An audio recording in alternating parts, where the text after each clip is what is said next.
Hey guys, it's Doc's Market Minute for Friday, June 19th. Expiration day for the June cycle. Now, a couple of days ago I talked about Amazon and the potential for Amazon to move. What we saw was, first of all, we look at the trend. The trend on the monthly chart was heading higher. The trend on the weekly chart was heading higher, right? Higher highs and higher lows, regardless of the fact that it was pausing at this point up here. And then we look at the daily chart, and the daily chart doesn't matter as much when you have the major time frames pulling hard. It's kind of like a couple of parents pulling along a child saying, this is the way that we're going to go. Who's going to win, the parents or that young child?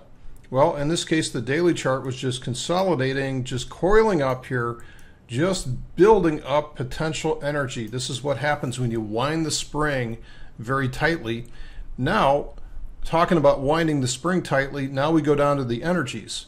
And the energies, I'm using the choppiness index to kind of quantify those. The choppiness index shows the linearity of the current trend. If it's very, very linear for a long period of time, you get into what's called exhaustion up here, just like what Amazon got onto at this point, and it's very unlikely for a trend to continue in that direction. However, when it goes nowhere, when it just sits there and coils up energy like this, then it builds a high value, and then it's very likely to start moving again. Now, when you couple this with looking at multiple time frames, which are separated by a factor of 5, which is what we do, we had not only one, but two charts. This isn't a high level of energy, but it's certainly enough on the weekly chart to be able to stimulate some movement.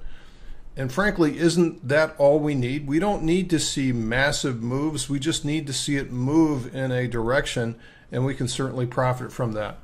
So what we did was the other day, we entered a call spread based on the expected move, so one standard deviation movement to July expiration. So what we were saying was when the price was around 427 or so, we saw in the option chain that the options were being priced into a move of about 450 by July expiration. I think that's entirely reasonable for Amazon as much as Amazon moves. And so what we did was we entered a debit call spread, a 450, 455 debit call spread where we buy the 450 call in July and we sell the 455 call to help pay for that. So we create a what's called a bull call spread or a debit vertical spread. And we ended up paying about 83 cents for that. So in other words, $83 per contract we spent for that, which again is pretty reasonable. If you have a small account, you can still, most people can usually afford a 2% risk factor that fits into $83.